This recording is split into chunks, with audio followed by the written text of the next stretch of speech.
was sagen, Hanselbauer. Das Gescheitste war, wenn die ganze Wirtschaft der Teufel holen darf. Na, ist auch nichts davon. Aber meine Ruhe hätte ich.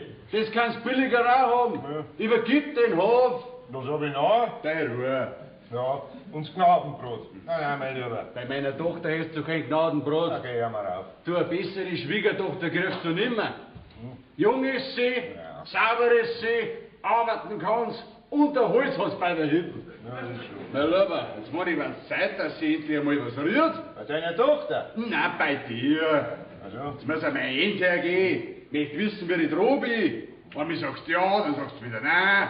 Ich sag halt auch nein. Ja, warum sagst du dann zuerst ja? Ja, möchtest denn du als Wittiber im Austragshäusl allein sein? Ja, nachher heirat halt noch einmal. Was? Nachher hast du keine Unterhaltung. Ja, mir war's ja grad schön genug. Wer meinst denn, wer mich noch heiratet? Ja, grad nur. Pass einmal auf. Du hast ja Geld. Und wenn man ein Geld hat, dann braucht man nicht schön sein, nicht gesund sein, nicht gescheit sein. Da gibt's genug gestandene Weiber. Ich will aber kein Abstandene. Und nachher nimmt er halt eine Junge, oder? Oh, schwer.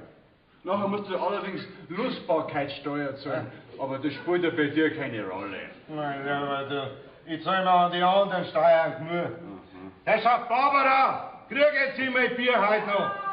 Das ist doch zum Teufel mit den Weibern. So, Bauer, ich bin schon da. Ja. Da hast du jetzt dein Bier, Ja, gell? tu her. Nein, Bauer, nicht so gar, nicht so gar. Das muss ich zuerst anwärmen, das ist nämlich eiskalt. Was? Und es gibt nichts Gefährlicheres als ein kalter Trunk in den erhitzten Magen. Mein Gott, dabei bin ich ja immer Durst. Bin ja so schon ganz verweckt bei der Hitze. Ja, das sieht man. Nein, Bauer, ich hab so viel Hitzen in mir, dass das Bier sofort temperiert. Jetzt tut das Bier her. Oh. Seiten nochmal. Ja, pfui Teufel. Was denn? Das ist ja warm wie ein Froschweier. Mein Lieber, du musst ja 45 Grad Fieber haben. Na, Bauer, das ist kein Fieber, das sind meine Hitzen. Ja, geh, schau, dass du zum Teufel kommst. Ja, das tue ich schon. Im Fegefeuer bin ich nämlich schon. Du unterhältst dich mit dem Teufel auch öfters als mit dem Herrgott. Ah, geh weiter, bei so einer Weiberwirtschaft muss dich doch der Teufel holen. Geh weiter, die Barbara, die sorgt sich doch recht um die. Ja, ehrlich ist ja ein Kind, mein Lieber. Die darf sich so lang sorgen, bis sie versorgt wird. Du, die war da gleich was in der Austragshäusl rein, hä? Möchtest du mit der Blecke? Na wo? Ist du noch gut beieinander? Was? Erhitzen hat's auch. Ja. Da sparst du im Winter einen Haufen Holz. Ah, Naja, wenn's auch kein neues Spielzeug mehr ist, aber bei dir kann es sein, dass es noch einen Ableger von dir gibt. der Lieber lass mich ja vom Teufel holen. Das besorgt nachher schon die Barbara. Da hab ich gar keine Angst. Also, was ist jetzt? Hä? Sind wir uns einig? Na, bestell ich gleich die Hochzeit.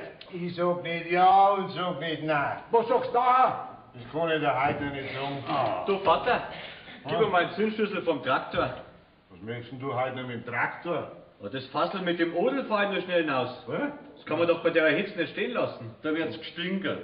Das hat doch die Straße heute schon ausgefahren. Na, das ist nicht gut möglich, Was? weil es noch draußen steht. Ja, Sie lesen, die wird doch nicht. Der spinnt ja Stange grad. Oh, das fällt uns schon gar nicht mehr auf. Na, Schwiegervater, wie steht's jetzt? Ah, da wird was haben mit Schwiegervater.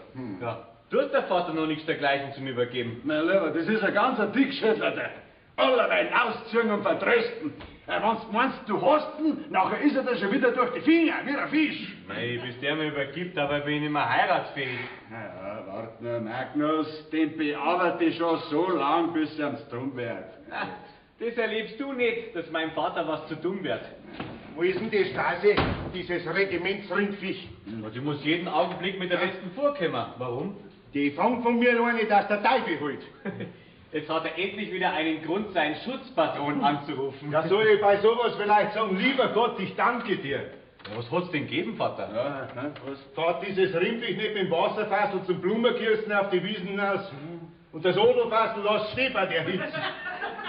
Soll ich da nicht der Teufel reinfahren? Ja, der wird jetzt in die Odelfeißel reinfahren, dass er recht stinkt und ich nachher kein Teufel mehr rühren kann. Ach, geh du mit deinen blöden Witzen, weißt du. Ah, da kommt er so grad.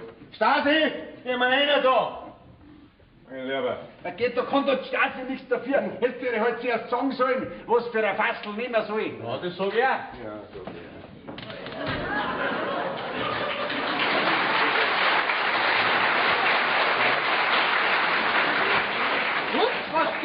Der Teufel soll dich holen, wie es gehst und stehst.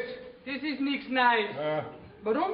Was ist denn los? Was hast denn du heute auf die Wiesen ausgefahren? Ein Adel wirft mir's angeschafft hast. Ein Dreck hast du ausgefahren. Na also, dann hab ich ja doch hinausgefahren. Außerdem werde ich wissen, was ich hinausgefahren habe. Nix weißt du. Weißt du, was du hinausgefahren hast? Was denn? Das Wasserfassel, das du zu den Kier bringen hast sollen. Das Wasser? Ja. Sei froh, dass ich nicht einen Adel zu die Kirche zum Saufen gebracht habe. Du nicht so blöd daherreden, du Hausdepp. Moment einmal, gell? So, du fein mit mir ein bisschen sozialer reden. Sonst werde ich nämlich landflüchtig. Geh zum Teufel. Da brauche ich nicht gehen, da bin ich schon. Hä? Aber nicht mehr lang, dass das weißt. Du oberbayerischer Tarzan! Das ist doch nicht zu fassen.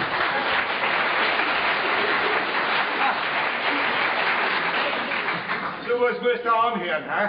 Das haben wir schon angehört. Tarzan, Herr des Dschungels. Ich mag jetzt nicht mehr. Weißt du was, Magnus? Morgen fahren wir in die Stadt zum Notar, dann übergebe ich dir den Hof.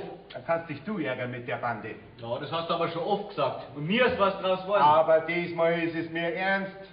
Beim Notar habe ich schon alles geregelt. Brauchst nur noch unterschreiben, wenn du mit meinen Bedingungen einverstanden bist. Und der Teufel soll mich holen, wenn es nicht wahr ist. Vater, du kriegst von mir einen Austrag, dass du überall damit singen lassen kannst. Und eine saubere Hochzeiterin legen wir da auch noch eine ins Bett. Ich brauch keine Hochzeiterin. Ich hab genug von den Teufelsweibern. Gut, das ist ja schneller gegangen, als ich mir gedacht hab. Jetzt bestelle ich gleich die Hochzeit, dass ich nicht mehr zurück kann. Ja, gut. Ich komm halt auf Nacht rüber zu euch, gell? Jawohl. Barbara! Ja, Geh weiter, bring mir ein Handtuch. gleich. Da bin ich nicht zum Fassen, jetzt klangt's mir aber, gell? Was ist denn los, Stasi? Und da brauchst du fragen, dein Vater. Jetzt hat er mir einen Räppler gegeben, dass ich bald im Brunnen nicht gefallen war. Dafür kriegst du jetzt von mir ein großes Trostpflaster. Warum? Ja, weil sich mein Vater mit dir so geärgert hat, dass er morgen zum Notar fährt und mir den Hof übergibt. Wirklich? Ja. Gut, dann bleib ich wieder da. Aber das sag ich euch gleich. Den Räppler, den muss er mal büßen, der Gläufe. Dafür kriegst du jetzt was von mir. Was möchtest du denn? Ein seidenes Holztücherl? Nein, muss nicht sein. Ja, oder Blusen. Hab ich doch schon eine. Oder eine silberne Halskette? Ach, das ist so teure Sache. Nein. Ja, oder Geld. Siehst du, jetzt sind wir genau da, wo ich hin möchte. Wir warten mit 50 Mark. Gut, Stasi, die kriegst du von mir. Und mehr Lohn kriegst du auch, wenn ich Bauer bin. Ja? Ja. Das freut mich. Und von mir kriegst du Brautschuhe? Haha. So, jetzt muss ich aber die freudige Nachricht sofort zu meinen Leitern bringen. Verstehst? Also, für dich. Schönen Gruß an die Christi, gell? Die Puzzle wirst du dir selber bringen, hä? Du, Hanselbauer! Hast vielleicht so die Brautschuhe am Bräutigam? Weil,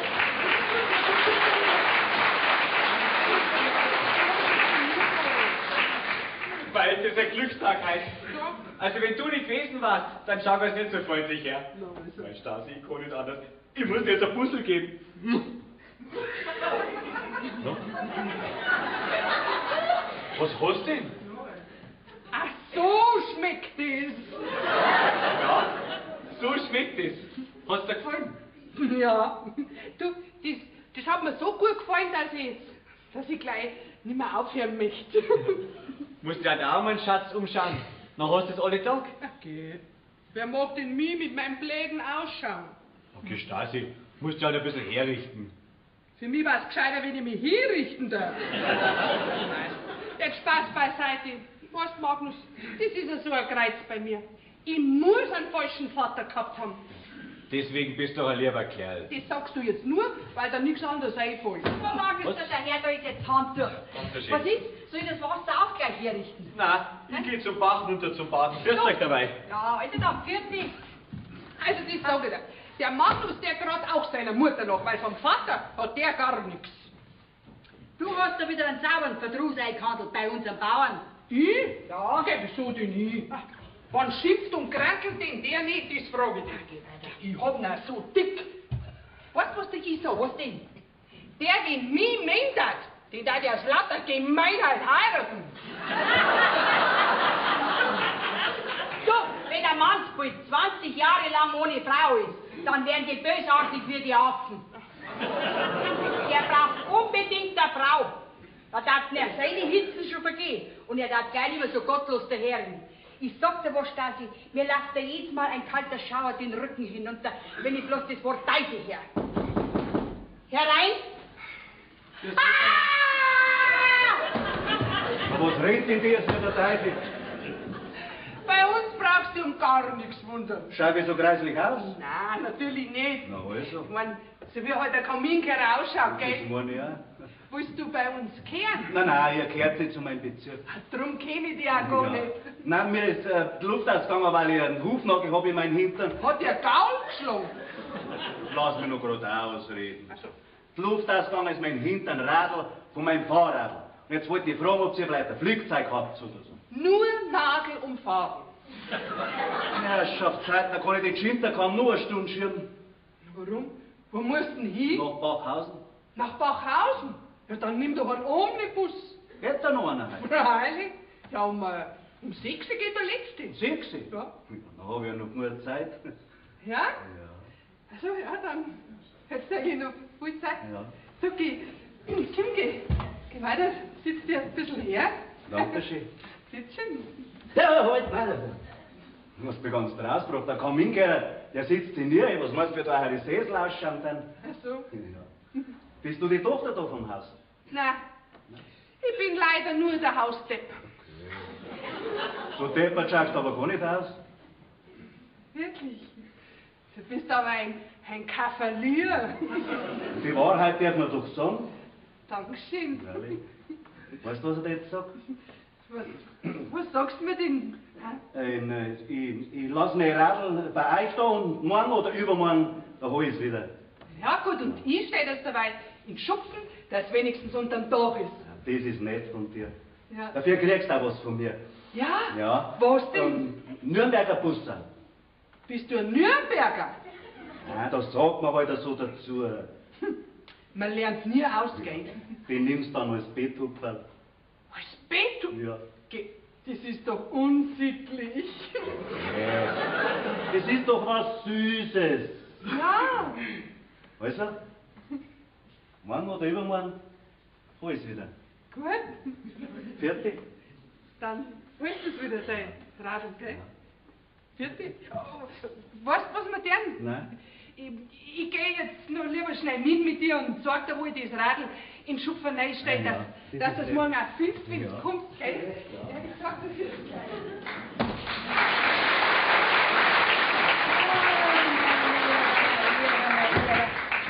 Fahrt jetzt mit, dieser Teufel erschreckt. Aber in dem Haus da herin, da war's ja kein Wunder, wenn man bloß noch lauter Teufel sehen darf. Mein Gott, wo springst du denn jetzt extra von der Arbeit weg? Ja, weil dir was sorgen muss, was ich gefunden habe. Ja, ist jetzt so erklärt, was denn? Ja, lass mir Zeit. Ich war da gerade beim Bach drum, beim Baden. Ja? Und auf einmal schwimmt eine Limonadflasche daher. Nein. Und was meinst du, was drin war? Eine Limonade. Okay, eine Fäustflasche schwimmt doch nicht. Schwimmt nicht. Ein Brief war drin. Was? Ich hab die Flaschen gleich erschlagen. Da schau her. Ja, was soll ich da damit? Lesen.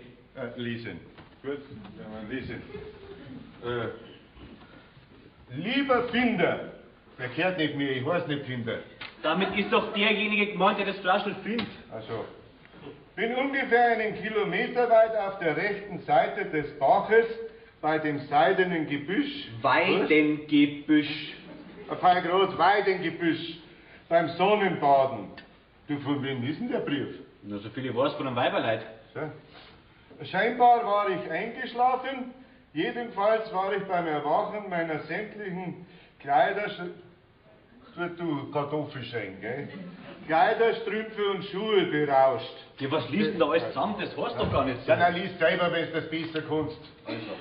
Jedenfalls war ich beim Erwachen meiner Kleider, Schuhe und Strümpfe beraubt. Beraubt. Beraubt, jetzt. Sodass ich jetzt außer meinem Badeanzug nichts mehr habe. Bitte holen Sie mich bei entsprechender Dunkelheit mit Mein Gott, du liest ja noch mehr Schmarrn zusammen wie ich. Bitte holen Sie mich bei einbrechender Dunkelheit mit einem Mantel oder sonst einem passenden Kleidungsstück ab, damit ich nicht die ganze Nacht hier kampieren muss. Ich hoffe, dass diese Flaschenpost aufgefangen wird. Hilde Wie heißt die? Unlesbar. Das ist aber ein blöder Name. Was sagst du dazu? Okay. Die städtischen soll der Teufel holen. So abgelegen kommt der Winkel gar nicht sein, dass die nicht hinfinden. Nein, die wird der Teufel nicht holen. Die wird ich abholen. Ja, freilich, wollte dir nichts dümmer sein. Okay, Vater, man kann das arme Madel nicht halbert nackert die ganze Nacht draußen lassen. Ja, ja. Was macht man, die für Angst aufsteht? Wenn ich da draußen stehen müsste, wie die Eva, um Gottes Willen. Da darfst du deine Hitzen einmal rausziehen können. Ich hol jetzt meinen Mantel und dann hol ich das Madel ab, Nicht gell? da, du bleibst da. Jetzt war mir das Wahre. Du stehst jetzt kurz vor der Hochzeit. Da darf keine Versuchung an dich herantreten. Ich sag, ich hol jetzt ich. Was? Ich bin auch eine Tochter der Eva. Du? Ja, freilich. Bist ein Teufel sein Unterfutter. Jedenfalls schickt sich's besser, wenn eine Frau zu einer Frau kommt, die wahrscheinlich genauso dasteht, als wie es unser Herrgott erschaffen hat, nicht?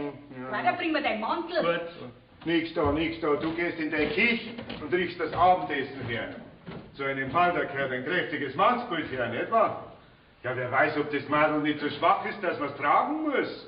Ja, möchtest du es vielleicht am Ende du holen? Ja, natürlich. In meinem Alter kann einem die Versuchung nicht mehr so stark an. Ja, und tragen möchtest du auch noch. Ja, na. So, da schaut nicht her. Ich hab mir gedacht, du darfst nichts Schweres tragen mit deinem kaputten Kreuz. Oh, geh weiter. So eine Fliegen macht doch mir nichts aus. Aha, Ja. aber ich bin draußen war. Ich darf's bestimmt nicht reintragen, gell? Nein, da hat er einen Kran ausschüttet. Denk dir nichts, Barbara. So schwer bist du auch wieder nicht. Gott, du bloß nicht frech werden, das sag ich dir. Kind, weiter, geh ihm nach. Das fällt mir da gar nicht ein. Da weiß ich mir schon was Besseres. Ich gehe zu meiner Christel. Da weiß ich wenigstens, was ich hab. Und der Vater muss ja schauen, was er kriegt. Der hat sich doch noch nie was gekümmert ums Weiberlein. Aber natürlich, wenn die Zeitungen alle voll sind von lauter nackerte Frauenzimmer, da kann sich da ein Mannsbild für die nähere Umgebung überhaupt nicht mehr interessieren. Du, Barbara, Was ist denn? spinnt er? Wer er? Ja, wer? Unser Chef, der Herr Bauer am Fünfer. Warum? Warum? Weil der bei der Hitze mit dem Mantel über den Abend beim Ofen ausgeht. Der will sich eine Rettungsmedaille verdienen. Das verstehe ich nicht. Bachaufwärts ist eine städtische beim Baden. Der Zuffer! Na, beim Baden. Und da haben sie ihr die ganzen Kleider gestohlen. Und jetzt bringt ihr der Bauer einen Mantel auf, weil der so ja gar nicht zu uns reingehen kann, nicht? Ja, warum? Ist denn die nackt? Viel wird's nicht anhaben. Nein. Ja, woher weiß denn eigentlich der Bauer, dass da so eine städtische Nackerte draußen ist? Hä? Durch eine Flaschenpost. Ja, tragt denn die Post jetzt schon Flaschen aus?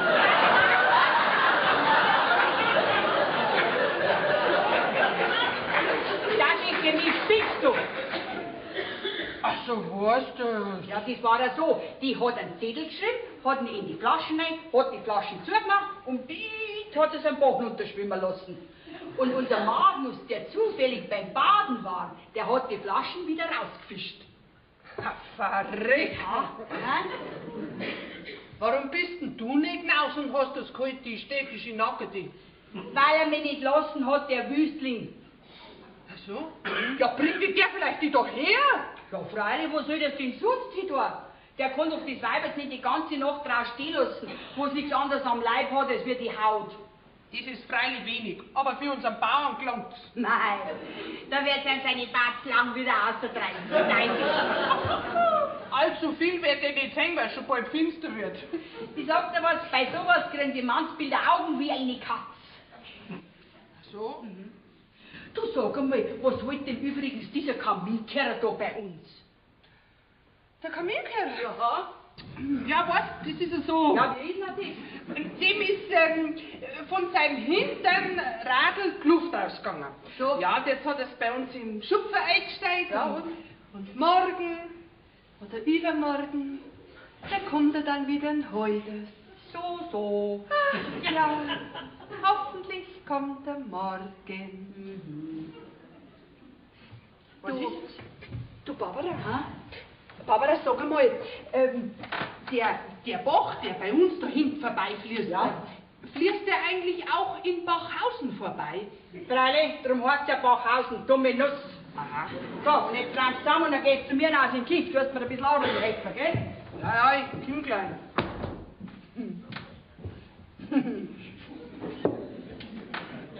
Das mit der Flaschen, das war gar keine so eine schlechte Idee. Vielleicht probiere ich das auch mal. Ja, warum nicht? Er ist ja schließlich und endlich ein Kaminkehrer. Und ein Kaminkehrer muss sich jeden Tag baden. Ja, das mache ich. Jawohl, die feinen Leute, die fangen's durch die Blume. Und ich sag's ihm bald durch Flaschen.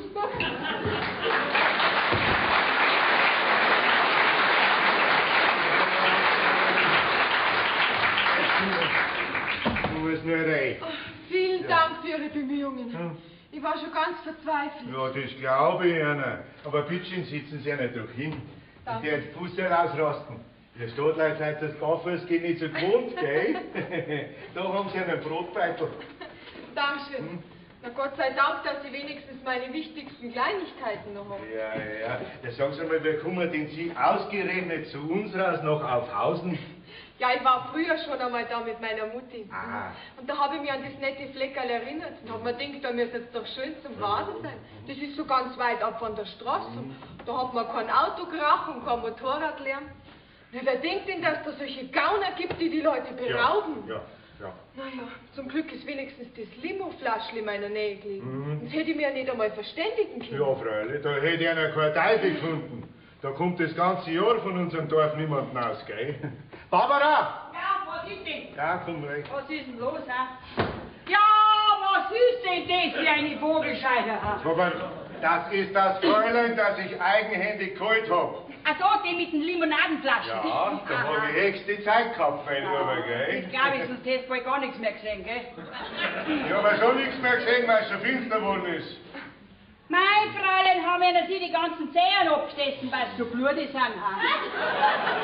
Und die ist sehr blutig, aber im Hirn. Nein, die sind bloß rot lackiert. Ja, dass man besser sieht, wo man hintreten muss, gell? Ja, so ungefähr. Sie, sagen Sie mal, kann die heute Nacht irgendwo schlafen? Aber freilich können sie irgendwo schlafen.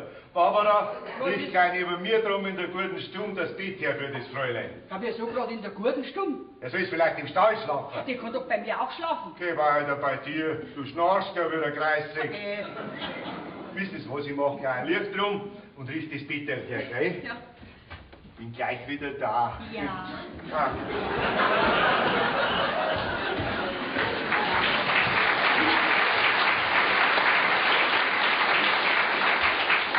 Also, ihr seid so nett zu mir. Bin so froh, dass ihr mich geholt habt. Ja. Wissen Sie, bloß unser Bauer, der ist rechts wieder.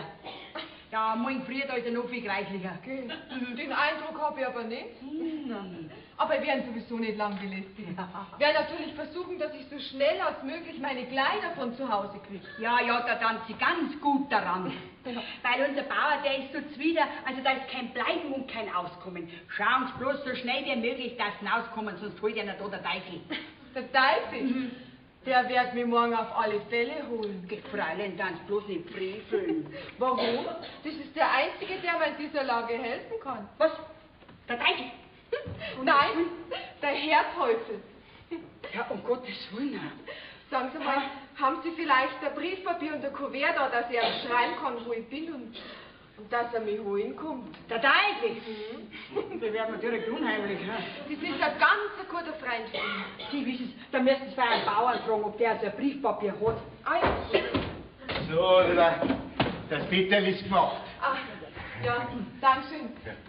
Wo muss ich denn hin? Gleich die Treppen auf, geradeaus Hintritt, zweite Türe links, gell? Und da warten Sie dann, bis ich komme. Ja, gut. Dankeschön. Danke. Ja. So, und du leist dem Fräulein morgen ein Gewand von dir, gell, dass was zum Anziehen hat. Was von mir? Nein, also ihr hat Stasi eins gegeben. Was? Und wer weiß, ob das saubere Fräulein morgen überhaupt noch da ist in der Früh. Warum soll die nicht mehr da sein? Vielleicht fahrt sie heute Nacht mit dem Besen durch den Kamin aus. Ah, hui!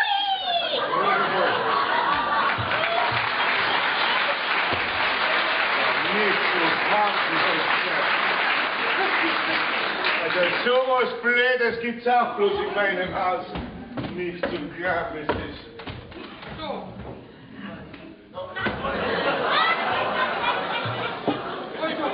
Also,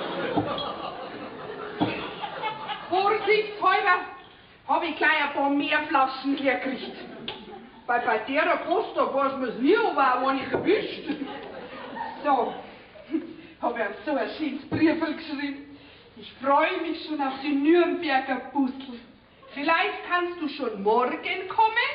Da hätte ich nämlich ganz viel Zeit zum Nürnberger Busseln. So, nein damit. Und jetzt ganz schnell im Bauch rein. Denn umso schneller das im Bauch sind, umso schneller findet er, umso schneller ist er wieder da.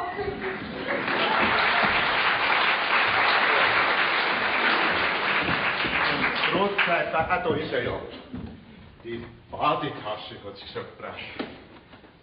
Weibliche Kleinigkeiten sind da drin. Mal schauen, was so alles dabei hat. Da ist einmal ein Handtuch, das kenne ich auch. Was haben wir noch? Die Kolumne. Ein Parfümsee. Was haben wir da? Schneidstiefe. Oh! Ja, was ist das? Das ist eine weibliche Kleinigkeit. Ja, ist es, wenn ich mir vorstelle, dass die da drin steckt. Oh, schön, was haben wir da? Sonnenbrille. Sonnenbrille habe ich noch nie aufgehabt. Mal schauen, wie sowas ausschaut. Schau ich aus wie ein Playboy. So, ich schwimme schon. Wer schwimmt schon? Ich hab mir gekonnt, du bist so der Schrecker. Ich bin doch nicht so. Du pass auf, du leist mal den Fräulein dein schönes Dirndlkranz, gell? Was denn für ein Fräulein? Das wirst du dann schon sehen. Sag einmal, warum ist es jetzt auf einmal so finster? Also, Gell? Es ist ein Licht aufgegangen. Fräulein. Was will denn der mit meinem Dirndl? Barbara! Geh mal raus da! Los! Du sag mal, ist denn dieses Fräulein schon da, das der Bauer mit dem Mantel zuerst geholt hat? Die ist schon auf mit ihm. Ehrlich? Freilich. Du, ist das ein Junge, ein Sauberne? Selbstverständlich ist eine Junge und eine saubere. Das ist blöd gelaufen. Saublöd. Ich sag's ja. Wenn man jung ist und sauber ist, dann hat man's Glück. Ja, da hast du keine Probleme. Du auch nicht. Ja! Ja, mein Gott, dauernd. Was will er denn eine? Auf die eine. Was ist denn schon wieder los? Ich möchte bloß wissen, was der in der Nacht nur da drum will. Barbara, mein Lieber, da musst du ganz aufpassen. Womit ist da heute Nacht noch der Teufel los? Also bin ich schon unterwegs. Nein, Was ist jetzt das? Jeder muss ich. Ja, er wollte nichts, aber für sie muss ich morgen einen Brief aufgeben bei der Post. So, an wen hat's denn geschrieben? Weiß nicht, ich hab's nicht gelesen. Nieder. Nein. Ja, dann schau mal die Adresse. Ui, Was denn? die schreibt dann Teufel. Nein. Ja, wenn ich das sag, also ich glaub, die spinnt. Da lies einmal. Herrn Teufel, München, Höllentalstraße 13. Na, Die verbrenne ja, ich! die mag ich nicht schon.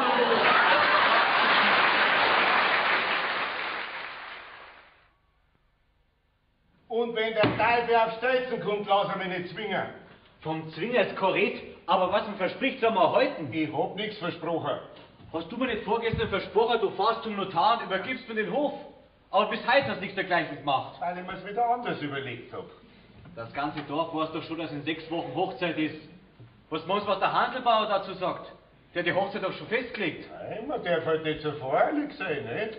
Über Nacht hat sich schon manches geändert. Ich möchte nur wissen, warum du dich auf einmal anders besonnen hast. Weil mir gestern jemand gesagt hat, dass ich noch ein sehr rüstiger Bauer bin. Dass man mir mein Alter bei Weitem noch nicht ansieht. Und dass ich für den Austrag noch viel zu jung bin. Aha, ich kenne mich schon aus.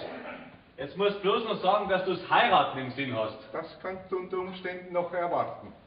Ich sag's ja, wenn der Teufel ein Unglück ins Haus bringt, schickt er jetzt mal ein Weibsbild als Vorreiter. Du tust doch nicht so mit dem Teufel umeinander schmeißen, das mag ich nicht. Ah? Das Vorrecht da scheinbar nur du allein. Ich lass mir keine Vorschriften machen. Was ich da sag? Oh. Ah, was? Was? Das ist doch zum Teufel holen, ha? Wie frech die Kinder heutzutage sind. Gibt's denn sowas auch? Morgen. Oh, ja, guten Morgen. Ja, ist schon ein bisschen später, guten Morgen, gell? Wir freuen uns schon aufs Abendessen. Aber fest schauen Sie aus, mein Lieber, mein Lieber. Sie gaben nur eine schneidige Bayerin ab. Ja, aber nur schneidig. Weil von einer Bayerin hätte ich keine Ahnung. Oh, sowas kommt oft schneller, wie man meint. Oder haben Sie kein Interesse an der Landwirtschaft? Ja, ja, sogar ein sehr großes. Ja. Ich stelle mir das wunderschön vor. Hey.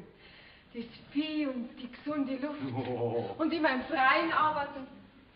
Aber Berg und Tal kommen wir heute nicht zusammen. Oh, wir kommen schon zusammen, der Berg und der Ochs. Der Berg und der Karl, meine ich natürlich.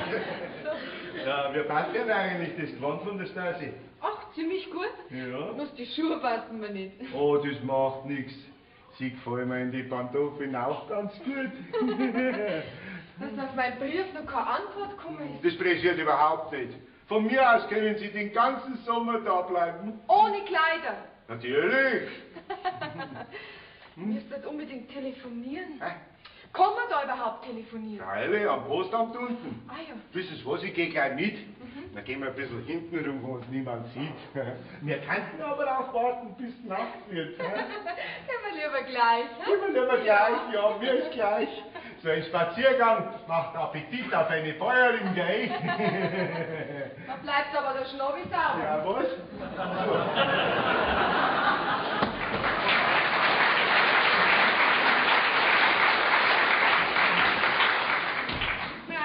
Es ist wirklich ein Kreuz. Ich träum bloß noch von diesem Kaminkeller. Ich sehe nur noch schwarz. Und Bierflaschen habe ich auch keine mehr daheim, weil ich schon alle im Bach geschmissen habe. Herrschaftszeiten, ich muss er doch endlich finden. Das Kind. Ja, herein. Grüß Gott. Du bist es bloß. So wie dir habe ich gleich die ganze Arbeit liegen lassen und bin gleich zur Tür gerannt. Das hätt's nicht braucht. Das hat schon braucht. Da, schau her. Was Kopfweh? Pass mal auf. Hä? Die Dummheit, die du vorgestern gemacht hast, die war sehr gut. Sonst hätte der Höllreiter nicht so früh übergeben. Aber was du nachher gemacht hast, das hat mir meinen Kopf zerbrochen. Darum habe ich ihn eingewickelt, damit ich die Scherben nicht verliere. Also ich hab nichts Unrechts, du. Ja, das kann schon sein. Aber bei mir sind die Unrechten kommen. Das verstehe ich nicht. Ja, das wirst du gleich verstehen. Jetzt pass mal auf. Mein Aldi war vorgestern am Bach drunter. Beim Baden? In dem Alter, wo mein Aldi ist, poppt man sie nicht mehr. Sie hat die Wasch geschwenkt. Da sitzt am Steg eine Bierflaschen im Bachschlamm drin hängen. Ne? Neugierig wie die Weiber sind, geht sie, zieht die Flaschen aus, sieht, dass in der Flasche ein Zettel drin ist, liest den Zettel und legt ihn bei mir beim Essen am Tisch hin. Weil es gemeint hat, die Nachricht ist für mich. Um Gottes Willen, wer hat denn das Ding können? Zum Dingen bin ich gar nicht mehr gekommen. Mein Alter steht vor mir, den Arm mit der Flasche in der Höhe. Ich will mit dem Kopf auf die Höhe und renn an die Flaschen hin. Bums. Mein Alter hat sich gleich in der Kammer eingesperrt. Warum das? Ich glaube, sie hat sich für Beerdigung schwarz angezogen. Und ich bin gleich zur Tür rübergerannt. Und bitte dich, mach in Zukunft deine Post am Landweg und nicht auf dem Wasserweg. Ich hab zwar einen harten Schädel, aber das Bier, das steigt mir doch schon langsam in den Kopf, wenn auch in der Flasche gar nichts drin war. Mir konnte aber so eine blöde Idee kommen. Nein, ich hab's ja bloß der städtischen nachgemacht. Dann jetzt geh endlich einmal hinaus und tu ein bisschen was arbeiten. Ja, Wir haben doch keinen Ratsch gemacht. Ja, ich bin ja bloß 2 Minuten da. Geh weiter, schwing dich. Ich verzeih dir danach, wie es hergegangen ist, gell? Ja, ich bin ja schon unterwegs. Sklaventreiber.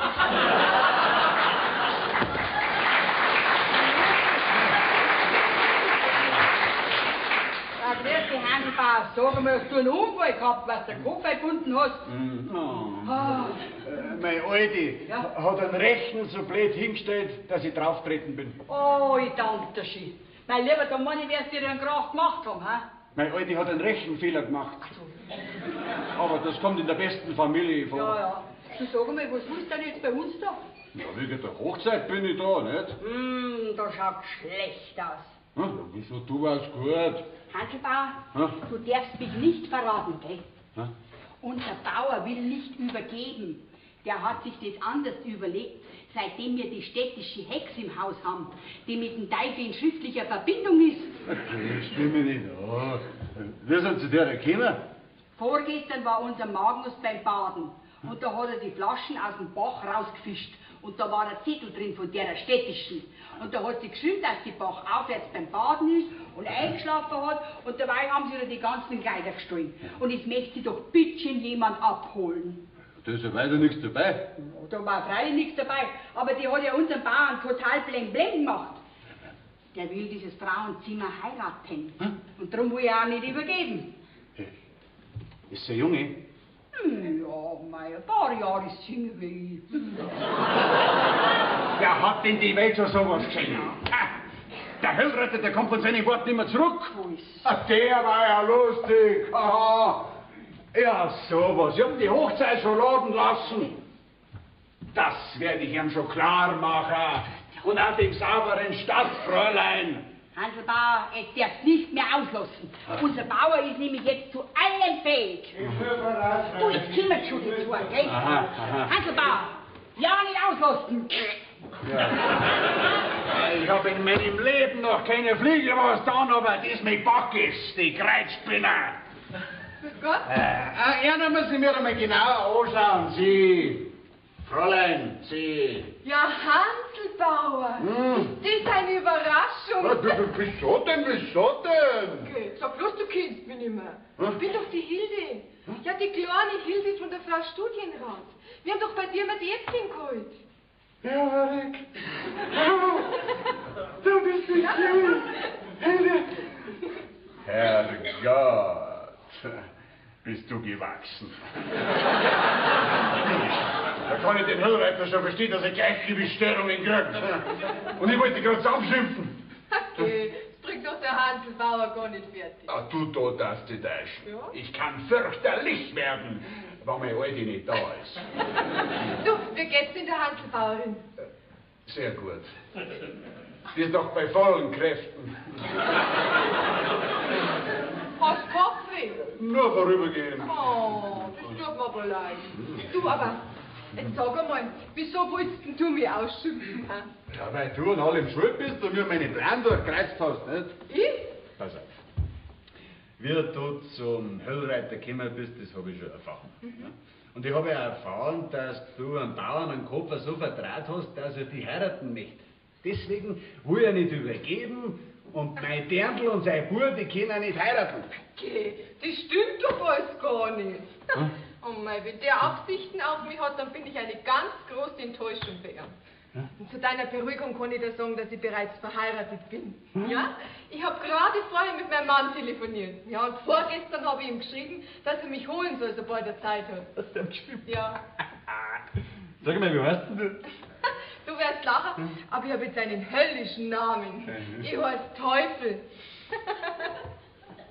Ja?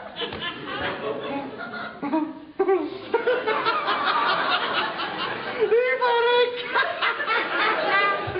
Warum hat die Barbara vorhin gesagt, du stehst mit dem Teufel im Briefwechsel? Stimmt, auffallend. Aber du, wenn es durch mich da Ärger geben sollte, dann verlasse ich sofort das Haus. Du, dann geh nur gleich mit mir zu meiner Alten, dann wird die auch wieder versöhnlicher. Na, Hanselbauer, ich möchte noch nicht weg, weißt, weil vielleicht kommt mein Mann doch noch heute. Du glaubst ja gar nicht, wie mich das gefreut. Was denn? Erstens, dass die der Teufel holt. Und zweitens und hauptsächlich, weil dem Balzen, den Höllreiter, die Federn ausgingen. Der Tarzan in der Mauser.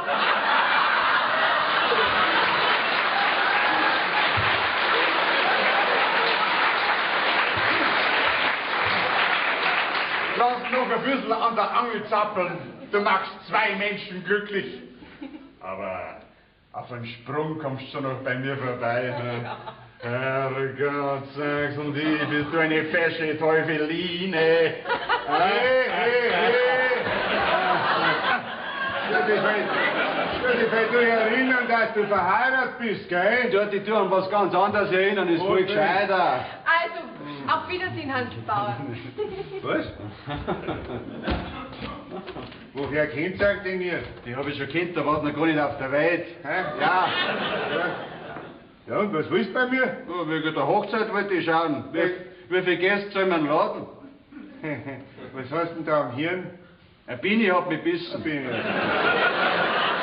Was meinst du, wie viele Gäste soll man laden? Ja, das pressiert noch nicht so. Du warst schon gut. Die 5 Wochen sind gleich vorbei. Ich wollte dir was sagen, Hansl Bauer.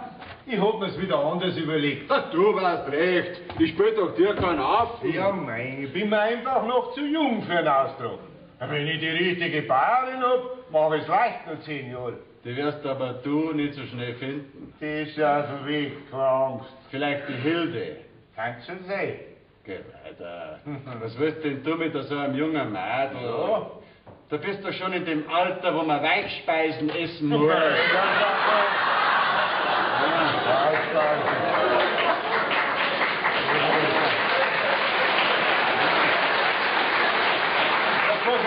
Wenn man ein Geld hat, ist alles möglich. Hast du selber gesagt. Ich wollte was sagen. Die holt der Teufel. Wer holt die? Der Herr, der Teufel. Wieso sagst du jetzt da Herr? Weil ich ein gebildeter Mensch bin. Ich garantiere dir, dass die morgen der Teufel holt. Merkt das gut? Der Herr Teufel.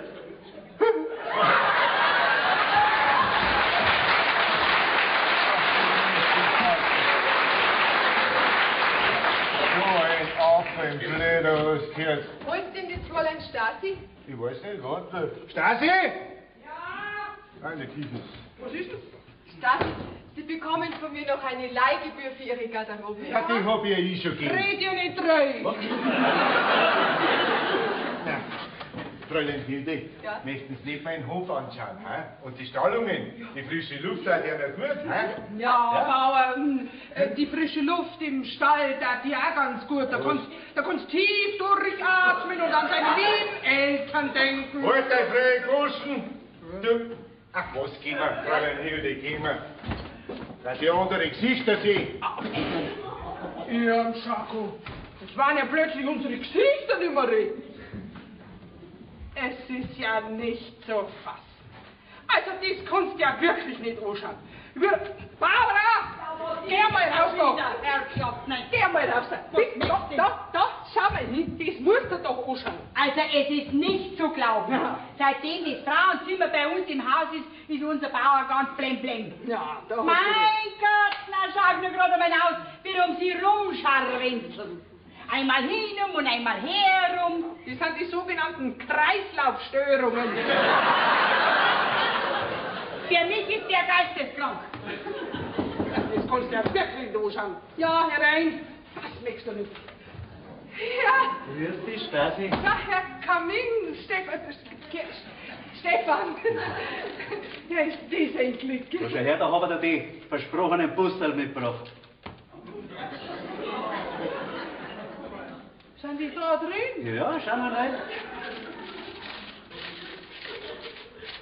Ja, das sind ja Bachen. Ja, hätte einen Teig mitbringen sollen, oder? Nein, die hat mich schon so gefreut. Auf was? Ja, auf solche Puzzle nicht. Hast du echte gemeint? Freilich. Gib's her, dann tausch ich's rum. Nein. Stefan, Was denn? Stefan, jetzt muss ich dich was Ja, fragen. frag mal. Sag mal, badst du eigentlich in Bachhausen, aber im Bach drin? Nein, der Badewanne. Ach, drum. Warum? Drum? Nur so. Ach so. Und wenn du in der Badewanne bist, Ja, das Wasser für die Badewanne, richtet das deine Frau her? Nein, die Meisterin.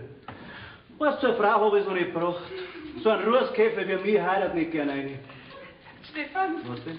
na weiß mir jetzt doch lieber, wenn du mir die Busseln gegen echte umtauscht. Ja. Ja, da krieg ich vielleicht Zahnweh drauf. Weißt du, was er da jetzt sagt? Was sagst du mir denn? Nein, ich tu jetzt mein Radl reparieren, weil ich muss heute noch nach Peiting rüber. Magst du zuschauen oder fangen wir gleich mit dem Umtauschen an? Ja, was, dann machen wir doch eins nach dem anderen. Jetzt werden wir zuerst ein Radl richten Ja. und dann oder vielleicht dazwischen werden wir ein bisschen umtauschen. Ja, ist schon gut. Gell? Ja, dann geht's dabei. Ja, aber kommt bei gleich, gell? Sonst wird die Umtauschzentrale geschlossen. Na, geht über Kleine.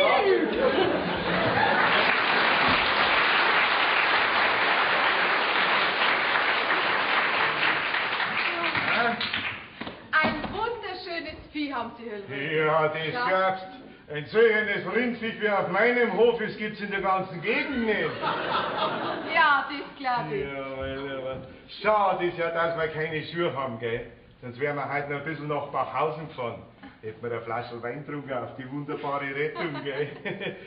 Jetzt ist das weiter gar nicht gegangen. Jetzt fällt's mir ein, ich habe ja heute Versammlung. Muss ja. Aber wisst ihr was? Ich gehe gleich zum Wirt runter zu der Versammlung und beim Heimgehen nehme ich noch ein paar Flaschen Wein mit. Die trinken wir nachher, weil das nicht nett, hä? Miteinander. Doch, aber nicht auf meinem Zimmer, gell? Nicht auf dem Zimmer. Nein. Gut, dann trinken wir es da herunten, nicht wahr? Machen wir dann das Licht aus und der Mond scheint beim Fenster rein. Oh, wie hä? romantisch. Ja, also bleibt's dabei. Ja, dem Hanselbauer lieb, ja. Wieso dem Hanselbauer lieb?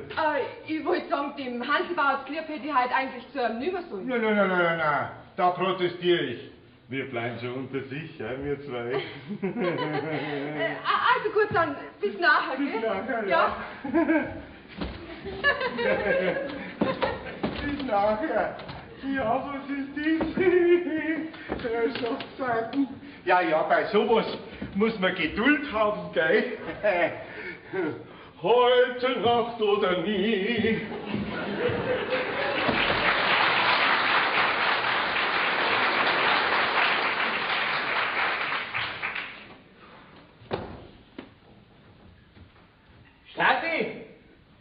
Stasi! Geh mal rein da! Das ist so finster bei uns. Muss ich mal ein Licht machen. So. Was ist denn los? Ja, wie schaust denn du aus? Warum? Du bist doch voller Wurst. Voller Ruhe? Ja, was das war so, ich hab gerade den Ofen, hab ich gerade gehört und da bin ich ein bisschen voller Ruhe geworden, ja. Ach so. Ja, war nur das Ofen gehört. Du, Stasi, ich muss die 50 Mark, die ich dir versprochen habe, schuldig bleiben. Was? Ja, wieso? Ja, weil mein Vater mir den Hof nicht übergibt. Ach, so ein Hammel! Ja, er ist noch zu rüstig, hat er gesagt. Zu jung und überhaupt. Als seitdem das Madel da ist, ist er wieder ausgewechselt. Hätte ich bloß die blöde Flasche nicht aus dem Bach rausgezogen. Ja, das hast du jetzt von deinem bläden Limonadenflaschen, Fräulein. Und er ist ganz verrückt. Verlass der Gidur weg und lass mich hin. Schutzlig ist er. Du, was ist jetzt eigentlich mit deiner Hochzeit? Da ist aus. Ganz aus ist. Ah, Und jetzt kann ich warten, bis ich wieder wo bin. ja Magnus, dabei verlernst ja du das Buseln wieder. Ich mein, was du schon so gut kennen hast. Du meinst nicht, dass es sich vielleicht noch anders überlegt? Na, das schaut nicht so aus. Das schaut eher so aus, ob er noch ans Heiraten denkt. Und vorgestern hat er es mir versprochen und gesagt, der Teufel darf mir holen, wenn es diesmal nicht ernst ist. Ja, vielleicht kannst du ihn dazu noch mal überreden, dass er es nicht tut. Ich? Ja. Hast du schon mal erlebt, dass ich meinen Vater was ausreden lasse? Ja. Also wenn der sich was eingeholt hat, dann setzt er es auch durch. Da müsste schon der Teufel persönlich kommen. Ja, da hast du recht. Bei dem wird halt wirklich einmal der Teufel persönlich kommen. Was hast du jetzt gerade gesagt? Der Teufel müsste persönlich kommen? Ja, mitsamt seiner Großmutter. Jawohl, das ist Magnus. Was? Magnus, legst noch was dazu zu den 50 Mark, wenn ich dir versprich, dass dein Vater dir in 3 Tagen den Hof übergibt. Stasi, ein 100er kann ich dazulegen. Wirklich? Dann schlag ein. Gut. Ab sofort übernehme ich die Geschichte. Aber Stasi, mach keinen Blödsinn, gell? Was heißt, er macht keinen Blödsinn? Ich schau vielleicht blöd aus, Aber da droben, da bin ich hellwach. Gott, das war doch klar, wenn man nicht dein Vater endlich da hinbringen, wo er wirklich hingehört. In Austrag. So, und jetzt muss ich leider gehen, weil jetzt muss ich über meinen Plan nachdenken. Hey, überrede noch nicht, du Raffi, du. Oh, Raffi! Bewahrer, Geh mal aus dem Weg, ich muss nachdenken.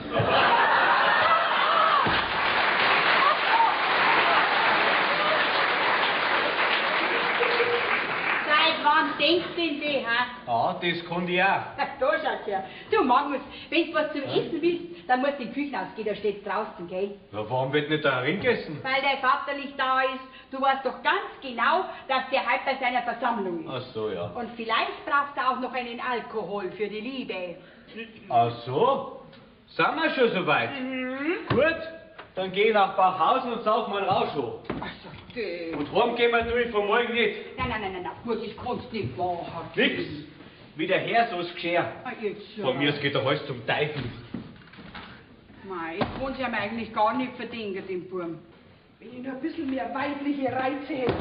Aber mit den 100er, da kann ich vielleicht locken. Was redest du da von 100 Mark, ha? Sag einmal, ich hab halt gemeint, wenn ich recht sparsam lebe, dann kann ich mir vielleicht 100 Mark versparen. So, und dass das weißt, du bleibst halt daheim, gell? Ich war sowieso nicht vorgegangen. Ja, es ist nämlich niemand im Haus. Und der Bauer, der ist ins Wirtshaus. Und der Magnus? Der ist nach Bachhausen rüber und saugt sich einen Rausch an. Der arme Bub. Naja, verdenken kann man es ihm nicht. Aber das mit den 100 Mark, das kann vielleicht. Da kann ich ihn eventuell locken. So, jetzt muss ich mal diese Teufelsgeschichte noch mal nachlesen, damit ich weiß, wie wir das am besten anstellen. Die Nacht war rabenschwarz. Der Müller saß beim Kerzenschein in seiner Stube und fluchte gottlos. Da plötzlich stand Satan als Jäger verkleidet in der Stube. Stasi?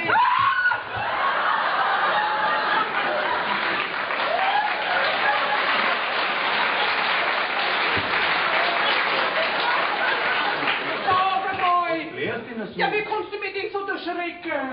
Ja, mein, was hast du denn überhaupt? Bist du schon wieder da? Freilich, das siehst du ja. Ja, dann komm halt ganz rein. Ich hab mit dir erschreckt, der schaut da wirklich wie der Teufel aus. Was ist denn? Jetzt geh weiter. Dankeschön. Jetzt nimm mal her zu mir. Gell, bist müde vom vielen Fahren. Ja, vom Fahren nicht, aber vom Treten. Geht das Radl schwer? Mei, der alte verroste Karl geht so schwer, ist wie eine Dampfwalzen. Stefan, was sagst du heute von einem neuen Radl? Okay, wäre doch schade um das neue Radl. Das war bald voller Dreck und voller Rußes, als wäre das alte auch, das nimmer zum Kennen wäre. Jetzt steigt er mal auf das Radl nicht ein. Was sagst Ich mein bloß... Stefan, möchtest du dir 100 Mark verdienen? du? Ja, freilich, wenn es leicht geht, warum nicht? Was muss ich denn da tun? Ganz einfach. Pass auf. Unser Bauer ist ein zwieders Mannsbild. Ja, von dem hörst du nichts anderes, als wir nur, uns soll der Teufel holen, ein Hof soll der Teufel holen, und wenn du gerade der Teufel kammert, nichts anderes. Ja, und jetzt hat er seinem Bub versprochen, dass er ihm einen Hof übergibt. Und er darf der Teufel holen, wenn das nicht wahr ist. Und was meinst du, was ist es? Was? Er übergibt's wieder nicht. Ja, zuerst mal. Ja, der Bub ist natürlich ganz traurig, weil seine ganze Hochzeit platzt. Ja, und da soll ich helfen? Ja, pass auf. Du musst einen Teufel spielen. Oh. Ja, hort's ihm richtig ein, du tust ein gutes Werk. Das war wirklich ein Spaß, das sag ich dir. Aber der kennt doch, dass ich bloß ein Kaminkehrer bin. Ja, du müsstest den natürlich ein bisschen verkleiden. Pass auf, schau her. Da habe ich ein Buch, und in diesem Buch erscheint der Teufel als Jäger verkleidet. Aha. Ja, also mit einer Kotzen, mit einem Hut. Das ist kein Problem, das haben wir alles im Schub vertraut. Wann soll dann die Komödie sein? So schnell wie möglich. Am liebsten noch heim. Um einen Hunderter, da mache ich einen Teufel seine Großmutter. Ja, das war recht, weil zu mir sagt er nämlich auch immer, mich soll der Teufel holen. Sagt er zu dir? Freilich. Dann holt er ihm der Teufel. Ich richte mir so zusammen, dass ihm aus dem Herz noch was in die Hosen fällt. Also, soll ich noch Schnee die abstinken? Stefan, wenn das ging, dann stinkt. Ja, gut. Was sagt denn so ein Teufel überhaupt alles? Was so ein Teufel sagt, ja, der sagt, hui, ich bin der Teufel. Ja, und vergiss nicht, dass du rübergehst zum Friseur, weil der hat lauter so Sachen, wie man für den Fasching braucht, gell? Ja, dann... Weißt du was, nimm das Buch mit, Ja. da steht das alles drin, was du dringend wissen musst, was er sagt und was er alles braucht. Und das sagt, kannst du mir das nicht sagen, wo das ist? Ja, ich komm gleich, ich muss bloß das Licht ausmachen, Ja, geh doch ich gerade zu. geh dabei. Warte nicht, dass der Bauern sehen darf. Gell, komm gleich. So, jetzt muss ich wirklich bloß noch das Licht ausschalten. Das gibt der Gaudi!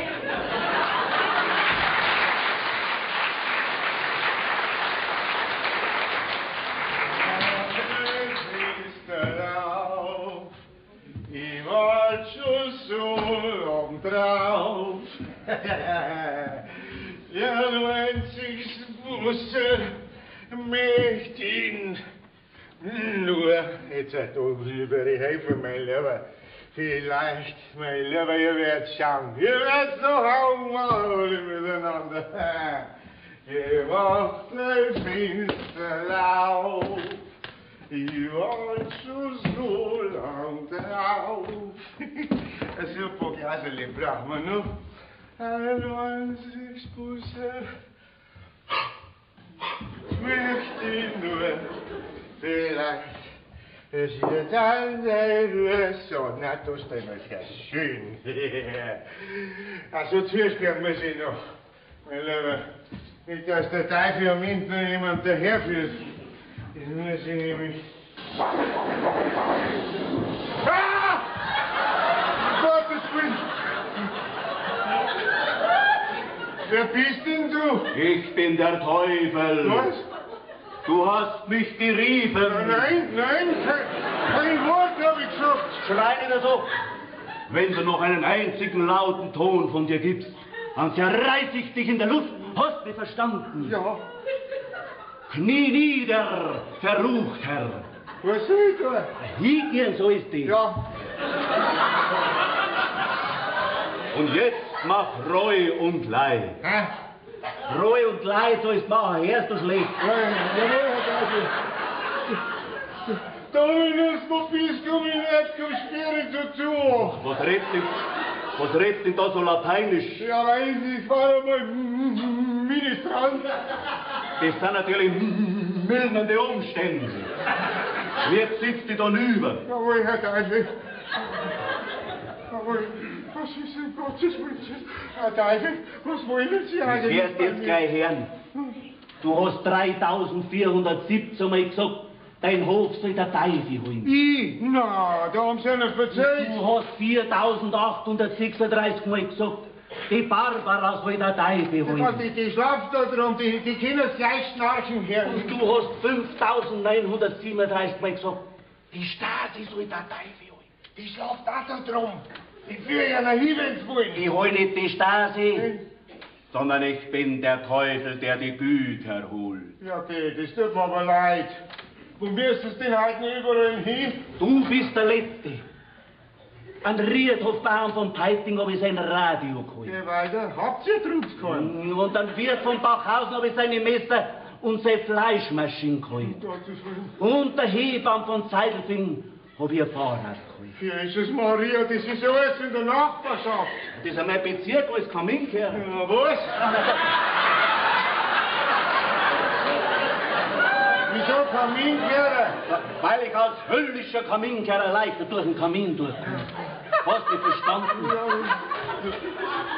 Wer lacht denn da? Das ist mein Chef, seine Großmutter. Was? Ist die auch da? Die fliegt alle bei uns Haus rum. Das ist unser Aufklärer. Und wenn du noch einmal so respektlos mit mir redest, dann zieht sie durch den Kamin und zerreißt in der Luft aus. Die verstanden. Das ist um Gottes Willen. Herr Teufel, wollen Sie mich holen? Nein, wir haben bessere. Ja, Gott sei Dank.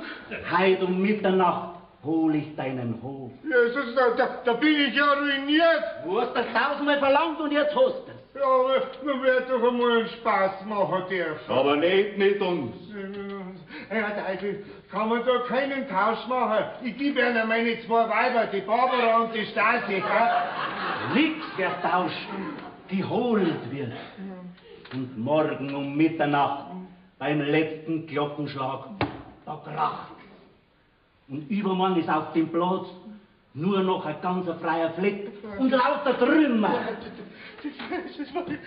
Herr Teufel, darf ich Ihnen darauf aufmerksam machen, dass der Hof ja mein Burm gehört? Du hast ja noch gar nicht übergeben. Morgen mache ich gleich in der Früh und der Teufel darf mich holen, die darf mich nicht holen. Nein, weil es wahr ist. Das könnte noch deine Rettung sein. Ja. Und mir bleibt ein Haufen Arbeit erspart, denn wenn man so einen großen Hof holen muss, da halte der Teufel. Okay. Also, Was ist? halte dein Versprechen und denk an dein Seelenheil. Ja, jawohl. Barbara!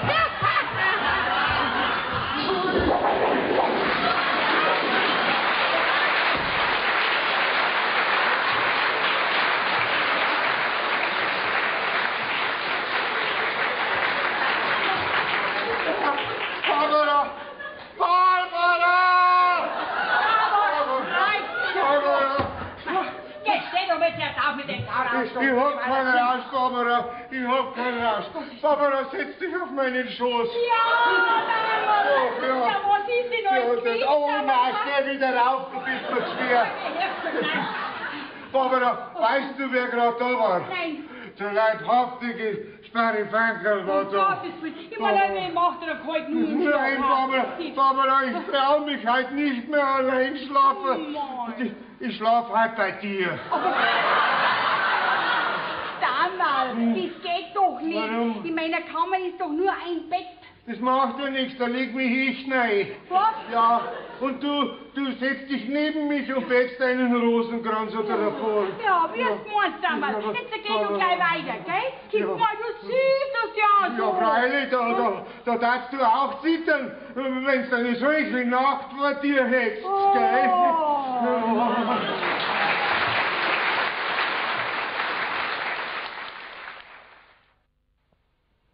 Geh auf da.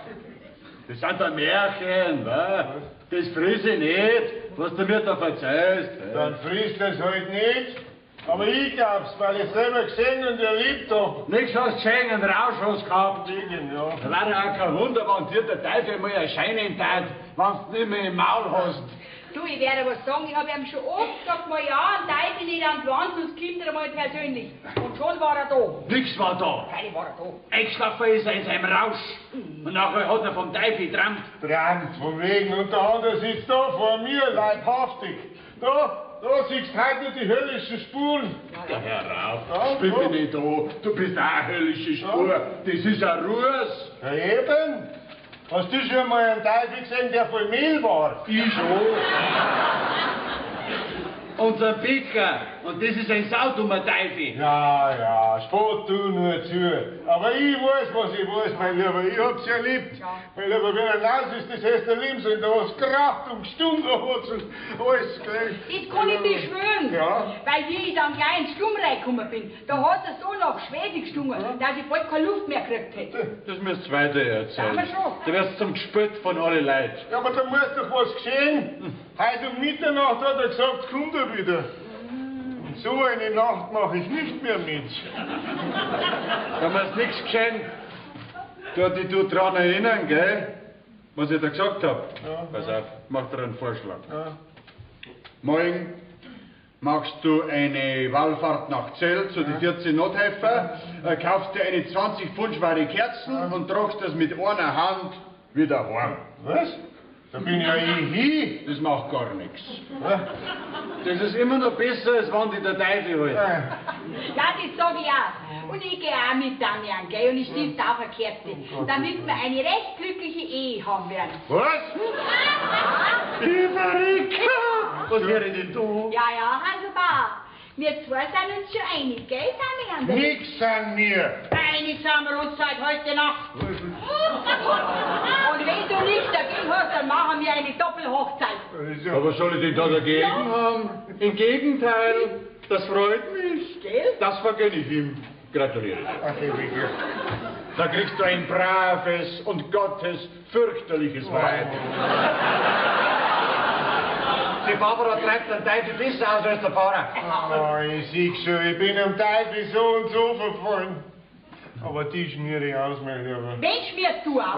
Ja, dich nicht, wollte ich sagen. Nein, den Teufel, den schmiere ich aus. Oh. Ich glaube allerweil, dass der Teufel die ausgeschmiert hat. Ja, möchtest du dem Höllischen noch die Stange halten? Ich schon. Was? Also dem Teufel, der dir heute Nacht ein bisschen Horst gemacht hat, dem zahl ich ein Fassel Bier. Also nicht zum Gern. Also, du kannst nichts Besseres machen, als fleißig wallfahrten und heiraten. Barbara, meine Gratulation. Dankeschön. Vor der Hochzeit sehen wir uns noch, gell? Also, Geh weg. nicht vergessen, 20 Pfund.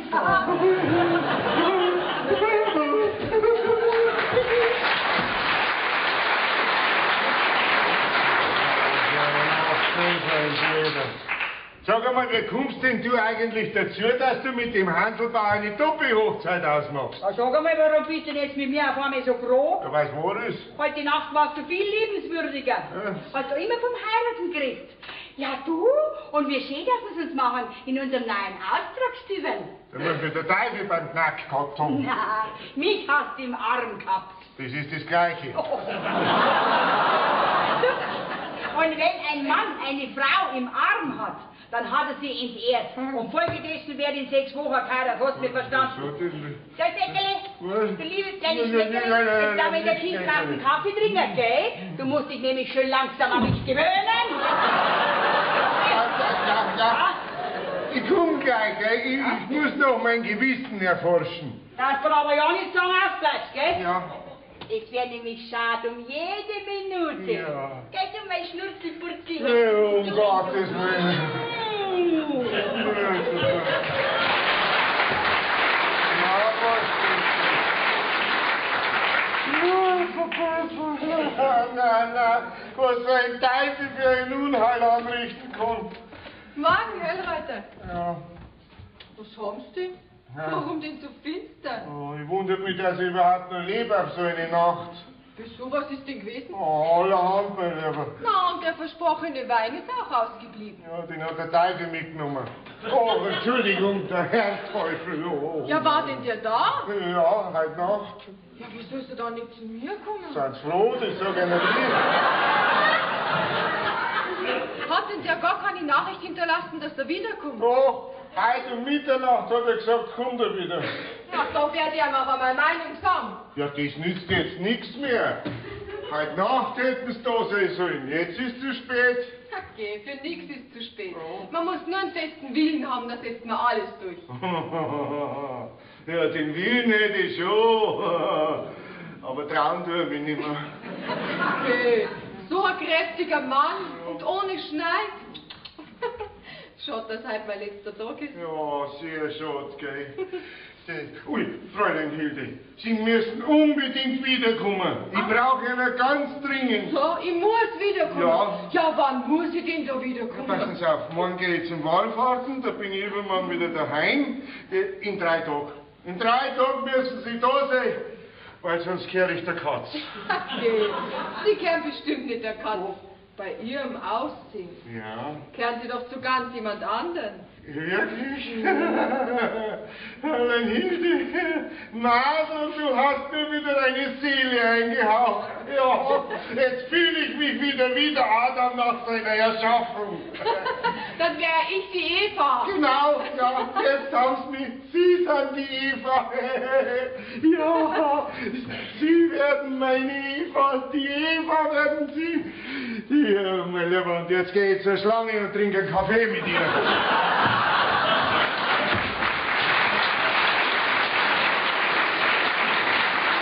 Jetzt wäre es aber höchste Zeit, dass ich von da wegkomme. Allmählich nehmen wir diese Zutraulichkeiten untragbare Formen an. Ich muss wissen, warum mein Uli nicht zu mir gekommen ist heute Nacht. Morgen, Stati. Guten Morgen. Ihr macht alle so finstere Gesichter. Was ist denn los? Hast du Liebeskummer? Ich glaub schon. Oh, gell, warum denn? Warum? Weil bei der Nacht alle Kühe schwarz sind und am Tag schaut mich keiner an. Das muss musst mir jetzt aber schon genau erklären. Fräulein, jetzt schauen Sie mir mal an, gell? Ich schau doch deppert aus. Na, Stasi, das finde ich nicht. Ich finde eher, du schaust unvorteilhaft aus. Das ist doch dasselbe. Aber Gestasi, der Schaden kann doch leicht behoben werden. Hä? Du probierst ja doch mal mit einer anderen Frisur. In der Früh habe ich dazu keine Zeit und auf die Nacht, da rentiert sich das nimmer. Gerade da ist wichtig. Die Zeit musst du halt nehmen. Jeder Mann möchte eine hübsche Frau. Eine hübsche Frau? Ja. Ja, dann kriege ich nie einen. Du weißt was. Jetzt kommst du mit auf mein Zimmer und dann werde ich mal ein bisschen auffrisieren. Ehrlich? Hast du Zeit? Ja, dann nehmen wir halt die Zeit. Mei, was tut man nicht alles aus Liebe, Ja. gell? Ja! Ja, du, komm aber gleich, weil ich weiß nicht, ob ich nicht jeden Moment abgeholt werde. Ja, ich bin gleich da. Ja. Ich muss bloß die Barbara abwibbeln. Was ist denn los? Stasi, weißt du was, ich hätte eine Bitte an dich. Ja. Magst du nicht vielleicht den Sessel abputzen? Der ist nämlich voller Ruß, aber bitte mit dem heißen Wasser, sonst geht das nicht weg. Ja, wie kommt denn da Ruhe hin? Das glaube ich, aber weißt du besser wie ich. Ich? Ja, du. Und für die Gefälligkeit, dass man das macht, kriegt ein halbes Dutzend silberne Haarnadeln von mir. Wirklich? Ja. Nein, Barbara, die kann ich aber gut Ja, brauchen. das glaube Gerade ich. jetzt. Na komm, da kriegst du gleich deine Haare. Ja, die mag ich. Weißt du, Stasi, du musst da eines merken. Die Mannsbilder, das sind Deppen. Die gehen nur was auf das Äußere. Ja, meinst du nicht, dass du deine Haarnadeln dann noch selber brauchst?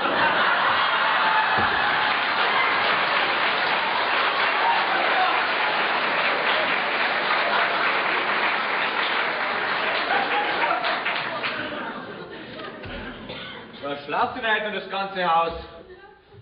Was mit dem Stuhl? Das ist ja voller Ruß. Herrschaftszeit ist eine Schlamperei bei uns. Dankeschön, Barbara, gell? Dankeschön. Ja, Magnus! Das darf ich ja nicht mehr sagen. Warum? Ja, weißt du jetzt bald der Bauer wirst. Wir haben nämlich gewonnen. Wieso? Wieso? Weil heut noch der Notar kommt. Zu was? Zu was? Weil sich dein Vater heute noch übergibt.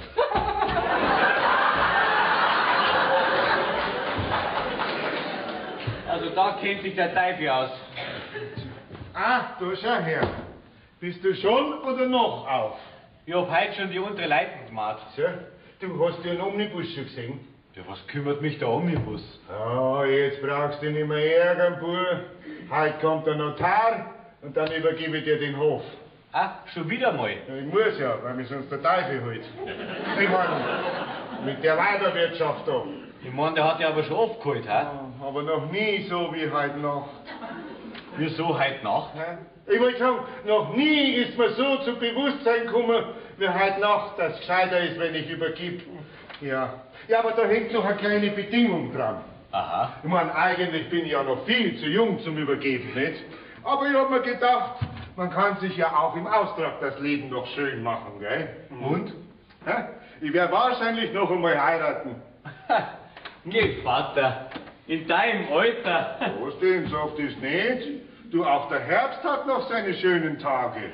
Na weißt, wenn ich so anschaue, Manni, bist eher am Winteranfang. So merkt er eins, wenn auch auf den Bergen schon Schnee liegt, kann im Tal immer noch Frühling herrschen.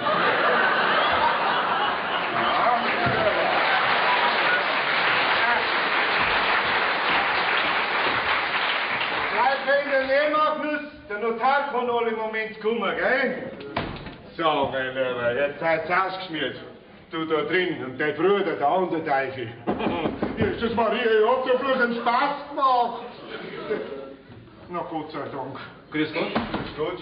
Du kennst mich scheinbar nicht, hä? Nein, ich kenn dich nicht. Ich kenn dich gut. Ja, woher? Ja, weißt, der Teufel führt oft Leute zusammen. Du tust bei mir nicht so viel vom Teufel reden, gell?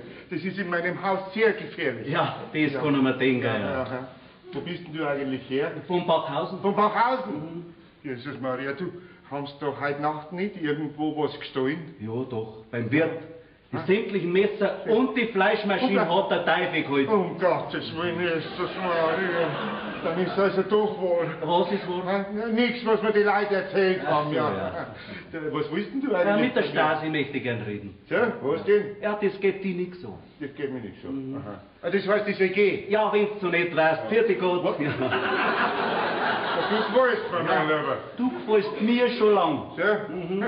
Naja, ich kann ja mal schreiben, gell? Also gut, ja. Vierte Gott, okay. Stasi! Stasi, komm mal! Wenn der wisst, wer ich heute Nacht war, dann darf mich der Teufel holen. Ja, wie schaust denn du aus?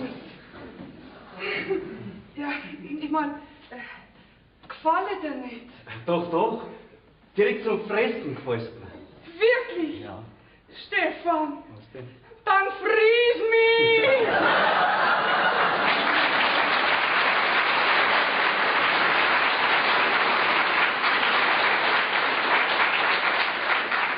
Aber nur stückelweise, weil ich dann mehr hab davon. Du, warum bist du eigentlich schon wieder da? Ja, ich wollte eigentlich nur sagen, dass ich Bezirkskaminkehrermeister wäre. Wirklich? Und wenn's magst, kannst du Bezirkskaminkehrermeistersgattin werden. Freilich mag ich das. Aber erst, wenn der neue Bauer für mich einen Ersatz hat. Hat jetzt der Alte wirklich übergeben? Freilich! So gut wie du den Teufel gespielt hast, ist ja mir gar nichts anderes übrig Das geblieben. ist recht. Oh mein Stefan, der Magnus wird glücklich werden. Genauso wie wir zwei auch glücklich sind, gell? Du, geh mal mit, geh mal mit. Da schau her, ich möchte mal sehen, wie ein Brautbild ausschaut. Schön. Nein, ist das schön. Schön. Sag mal, wie kannst denn du uns so erschrecken? Ja, weißt du das Neueste? Wir zwei heiraten. Ja. Na, Ja. meine herzliche Gratulation, gell? Dankeschön. Ja, dir sei ja. Dankeschön, Alles Gute, gell? Danke. Man möchte nicht glauben, gell? Was so ein Teufel alles fertig bringt. Ha? Was denn für ein Teufel? Den Mann kennst du besser. Oha. Ich mein, das spannt was. Ja, mir hat's auch schon so komisch dahergeredet. Ich glaube, es ist gescheiter, wenn ich mich schleiche. Du, wann kommst du denn wieder? Heute abends, wenn es finster wird, hinterm Stadel, Ja. bin ich wieder da. Da bin ich dann auch, gell? Ja, ist schon recht. Also, Also, vierte dabei. bis heute auf die Nacht. Ja, servus. Vierte. Oh nein, heute, Moni, wird's wieder lang nicht Nacht werden. Stasi? Ja, Gib mir doch noch einen Reiseproviant mit. freilich. Also, heute Abend hinterm Stadel. Bis auf die Nacht. So, Herr Notarius, jetzt ging es nur rein. Mein Lieber, jetzt bin ich aber froh, dass Sie endlich da sind. So. Ich hab mir schon die Augen ausgeschaut nach Ihnen. Stasi, schick mir mal gleich die Magnus Ja. weg. Ja, warum denn auf einmal so eilig? Ja, das hat seine Bewandtnis. Ach so. Wissen Sie, möchte nicht, dass der Hof zum Teufel geht. Und je eher wir uns einig sind, umso besser. Barbara, bring mir mal einen Schnaps und 2 Käse. Sie trinken doch einen, Herr Notar. Ich bin nicht abgeneigt. Der Omnibus, der hat mich ja so durchgerüttelt, Ja. dass mir so ein Magenregulator nicht schaden kann. Also, wie gesagt, einig sind wir uns da schnell. Du hast ja die Auftragsbedingungen schon vor Monaten festgelegt und wenn dein Sohn keine Einwendungen Der macht, macht keine. umso schneller geht's. Grüß Gott, Herr Notar. Oh, ja. So, da ist Grüß der Gott. Schnaps. Also, dann können wir jetzt gleich anfangen, gell? Wieso mir? Ja, mir halt. Ich bin doch jetzt auch mitbeteiligt seit heute Nacht. Mist Amsel. Prost, Herr Notar. Prost, Mrs. Amsel. Also, ich lese euch das jetzt einmal vor. Nein, die brauchen es gar nicht vorlesen. Jetzt gehen wir gleich zu den Auftragsbedingungen. Ja, was redst denn du allerweil? Ja, grüß Gott, Herr Notar. Ja, grüß Gott. Tu es doch gleich her, dann unterschreibe ich gleich, gell? Nur langsam. Sowas unterschreibt man nicht blindlings. Wir sind gerade beim Wichtigsten, bei den Auftragsbedingungen. Ich lese euch das jetzt einmal vor. Nein, das ist ja alles Paragraph so 1 zum täglichen Lebensunterhalt. Frühstück, Brotzeit, Mittagessen, Nachmittagsbrotzeit, Abendessen und Nachtjause ohne Abzug jeglicher Abzüge wie Mehrwertsteuer. Das ist schon ein Schmarrn. Vater, ich wollte dich nicht hintergehen. Du hast doch gesagt, dass du heiraten willst. Na, muss doch alles doppelt sein, oder? Trägst du dich wirklich mit der Absicht, dich noch einmal zu verheiraten? Freilich, das ist alles schon ausgemacht. Und in 3 Tagen ist das Stuhlfest. Um Gottes Willen, da muss ich ja ganz neue Austragsbedingungen ausarbeiten. Ah, da brauchen Sie gar nichts ausarbeiten. Das gebe ich Ihnen jetzt alles gleich an. Aha. Also, jetzt schreiben Sie. Ja, ich schreibe. Täglicher Naturalien. 6 Eier, Mehl, ein halbes Pfund Schmalz, Obst und Gemüse nach Bedarf, wöchentlich 4 Pfund Fleisch verschiedener Art. Hierbei um Weihnachten eine ganze Feste, ein Pfund Holz, doppelt, Doktorrein und bei Todesfall, Sterbergasse, erster Klasse und Seelenmesse auch doppelt. Um Gottes Willen. Aber jetzt sagen Sie mir das noch einmal langsam zum Mitschreiben, ja? Warum können Sie das nicht merken? Ich hab mir's ja auch merken müssen. Also gut, ich arbeite das in meiner Kanzlei aus und übermorgen könnt ihr dann unterschreiben. Ja. Wenn nicht da ist spät, gibt's denn da keinen anderen Ausweg? Ja, wenn sich die Parteien einig sind, könnten wir einen Zusatzparagraphen, ein sogenanntes Kodizil machen. Ist das was zum Essen? Ja, danke. Das machen wir. Also gut, dann schreiben wir, im beiderseitigen Einverständnis gilt als Zusatzparagraph, Doppelpunkt, im Falle einer Verheiratung des gegenwärtig verwitweten Damian Höllreuter verdoppeln sich die Austragsbedingungen. Ist das so recht? Wunderbar, Herr Notar, wunderbar. Ist mir die Ausmeldung. Nein, nix da. Das muss heißen, durch Verheiratung mit Barbara Neufeld verdoppelt sich der Austrag. Ja, heiratst du meinen Vater? Ja, selbstverständlich, hast du eine Nacht hinaus? Nein, so wär geschrieben, wie wir gesagt haben. Nix da. So wird geschrieben, wird ich gesagt haben. Also gut, dann heißt es, im beiderseitigen Einverständnis, nein, so können wir nicht schreiben, also schreiben wir, durch Verheiratung mit seiner Haushälterin Fräulein Barbara Neuchel verdoppeln sich die Austragsbedingungen. Eine genaue Detaillierung wird als Nachtrag beigefügt. So, und jetzt unterschreibt ihr. Da fällt mir ja gar nicht ein. Da fällt ja mir nicht ein. Und wenn der Teufel persönlich daherkommt. Du Bauer, Bauer, da kommt einer, der möchte mit dir reden. Ja, was will er denn? Das weiß ich nicht, er hat gesagt, er heißt Teufel. Ja, was? Der hat doch gesagt, er kommt erst Mitternacht, jetzt ist erst Mittag. Ich werde mich doch nicht verhört haben. Herr Notar, wie hat den Vertrag erstellt? Geben Sie mir, Gottes Willen. Ja, warum denn jetzt auf einmal so eilig? Ja, das verstehen Sie nicht, Gott sei Dank, das hat noch gelangt. Barbara, verlassen Sie sich nicht, bleib bei mir. Oh, nein, hol ihr gleich die Kerzen oder geht zum Herrn Pfarrer und sagt, er ist schon wieder da und er soll sofort verhaften. Ja, da bin ich nicht auf. Ja, da ist es, um Gottes Willen. Hosianna. Was sind das denn für merkwürdige Sitten und Gebräuche Ja, hier? die kenne ich schon, mein Lieber. Wenn du heute anders ausschaust. Aber wir haben ausgemacht um Mitternacht, geh nicht um Mittag. Wir kennen uns doch gar nicht. Das ist ein Lüge, der Teufel, ha?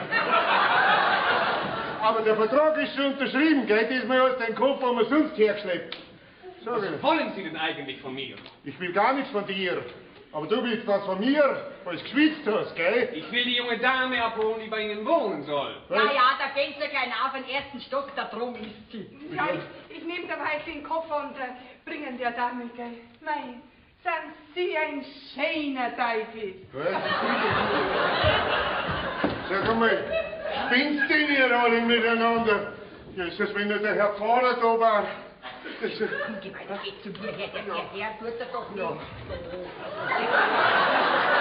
Nein, lieber nicht. Das ist ja so. Also das wäre jetzt alles erledigt, bis auf die unnütze Aufregung. Was haben Sie unnütze Aufregung, wenn der leibhaftige Sparefankerl da steht, da?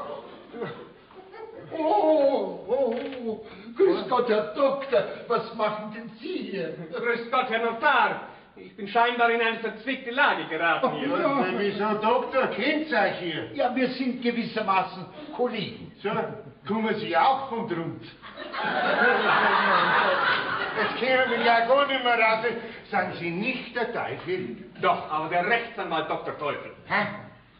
Ja, wie man nur so einen blöden Namen haben kann.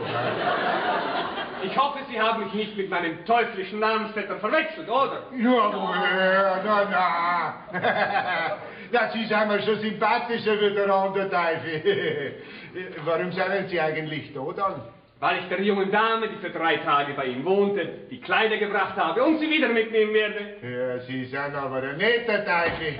So, also, ich soll sagen, die Fräulein Hilde kommt gleich, gell? Ich darf mich jetzt wohl verabschieden. Sie fahren selbstverständlich mit mir. So. Hoffentlich fahren Sie nicht so, wie Sie reden. Ich fahre jedenfalls besser, wie Sie zu sehen vermögen, lieber Kollege. Wie meinen? Hören du dir auch schlecht. Olli, bin ja so froh, dass du wieder da bist. Na, Bussel kriegst du keins, weil du heute Nacht nicht zu mir gekommen bist. Herr Doktor, das Fräulein ist wohl Ihre Braut. Nein, Sie irren sich. Ach so. Sie ist seit 6 Wochen meine Frau. Gell, Hildi Mausi? Hilde Mausi, sagt er. Hilde Mausi. Und seine Frau? Mein Gott, jetzt ist alles beim Teufel. Das hätte ich auch gar nichts güten, weil ich als deine Frau im Vertrag drinstehe. Sind wir doch etwas schuldig? Ja, das was gern gehen, gell? Dankeschön. Im nächsten Urlaub kommen Sie dann einmal besuchen, gell? Da werden Sie mich kaum mehr antreffen. Ich tue ab heute nur noch Wallfahrten. Ja. Also dann, auf Wiedersehen. Wiedersehen. Stasi. Auf Wiedersehen. Wiedersehen. Viel, viel Glück in der Ehe. Danke, das kann ich brauchen. Also fahren wir. Also dann, auf Wiedersehen. Nach Ihnen. Nach Ihnen. Also, diesmal kann man wirklich sagen, das Fräulein hat der Teufel geholt. Ja, und mich halt seine Großmutter.